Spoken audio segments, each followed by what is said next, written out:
came during the COVID era. My mom had an idea. This was the mother's idea. Since we are in the middle of a pandemic and a nationwide lockdown, and we don't know how long this will go on, I think we need to find means to sustain ourselves in these challenging times. Maybe we simply need to grow what we eat.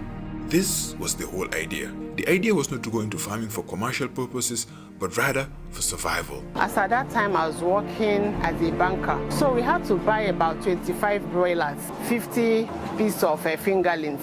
With 25 chicks and 50 catfish fingerlings, they started a backyard farm within the four walls of their home. Within just a few months, they noticed something. The chickens were so big, the catfish were so big. I posted that on my WhatsApp and the response I got was amazing. My daughter suggested maybe we should. When they realized how good they were in farming, the daughter suggested the idea of transitioning into full-time commercial farming. After careful consideration, the mother was convinced. She resigned from her job at the bank to become a full-time farmer with her children, and together they founded Meshidike Farms, specializing in the rearing of layers, broilers, and catfish. Uzoma, the mother, is in charge of financial matters and overseeing the day-to-day operations on the farm. Ikenna, the son, is in charge of logistics, the heavy liftings and the seamless movement of items from point A to point B. Mimi, the daughter, is in charge of production activities, marketing strategies, and content creation. And this is how the Ademike family accidentally got into farming because of a pandemic.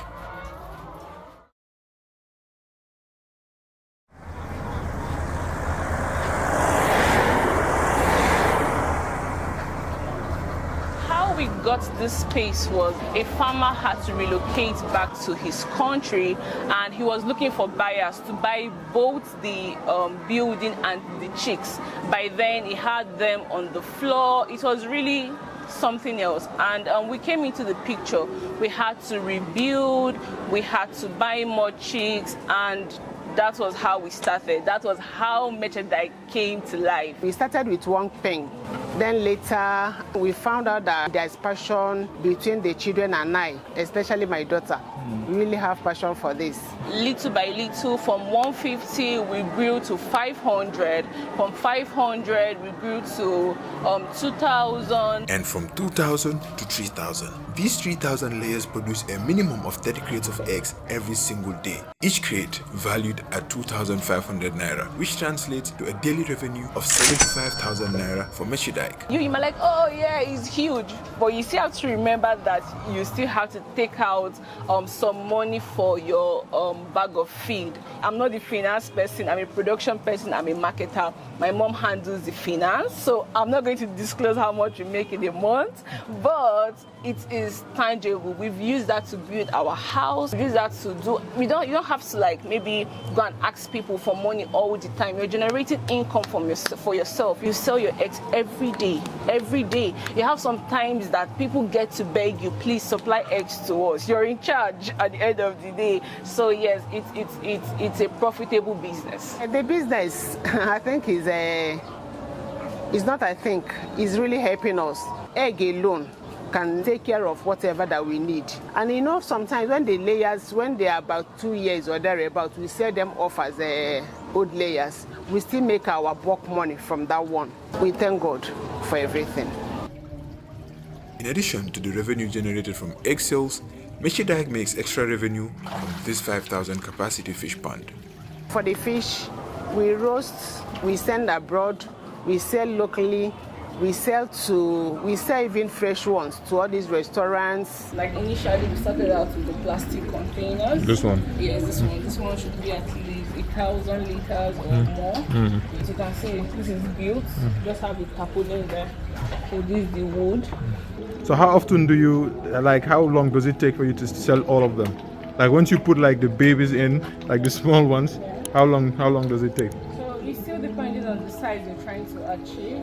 For the smokable size is at least 3 months. For table size is 3 to 4 months. 4 months. But I've seen some they're like way bigger. Bigger, yes. So we keep them in batches.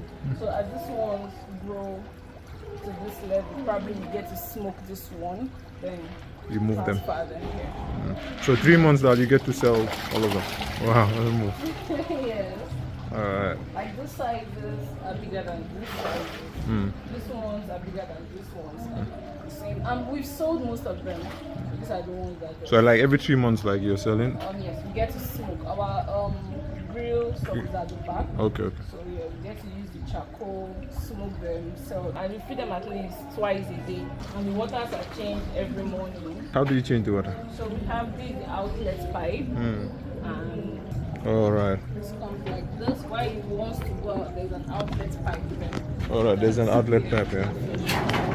That flushes the water out while the other one is going in. Our pond is not here at the chicken farm because of the water consumption. That made it easier for us. Like I said, as early as 5 o'clock or sometimes 4 a.m. we are awake. We get to change the water in the pond before we head down to the farm here. So that is, but if you know you have a large farmland, you can easily combine the both of them. You understand? That is one thing I know. That one is not as stressful as taking care of your chicken.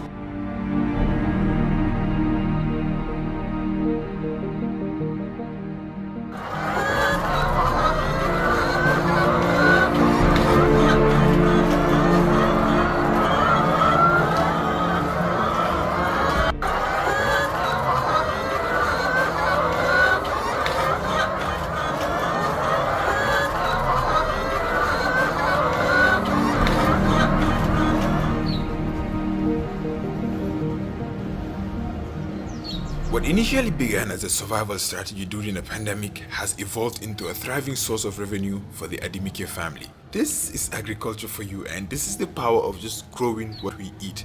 Beyond solving our own food problems, the ripple effect extends to our neighbors, the local community, and on a broader scale contributes to the economic well-being of an entire nation. When I got into this space, I realized that so many youths are not really in this occupation, probably just a few of us. I thought, oh, okay, probably there is a ratio or there is a look down on this profession. So I went to do a 9 to 5. I did my 9 to 5 for 4 months, and as I was doing it, I was farming.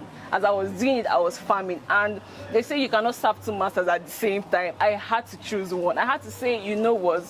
It's me and this family, like we die here. This profession generates income every day. The market, you can't tell me the market is oversaturated. Like Lagos alone is 15. We have over 15 million people in Lagos. Imagine your own country, my own country, Nigeria as a whole, Africa as a whole. The fact that you're putting food on people's table, it's enough joy. It makes me wake up in the morning like, oh yeah, I have something to do. I have a family that would need egg. I have a bakery that would want to bake for their customers. I have a child in school that wants to eat egg this morning.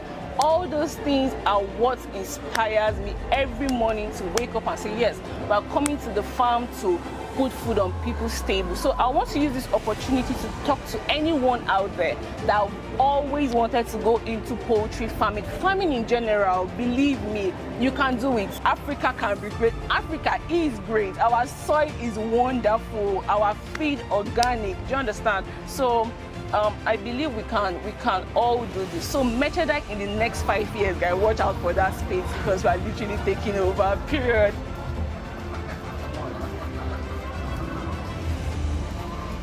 And that concludes today's video. What do you think about Metrodike and the Adimike family? Share your thoughts in the comment section below. For more details about Metrodike, check the description box below. If you found this video insightful, don't forget to subscribe and share it with others. Thank you so much for watching, and see you on the next one.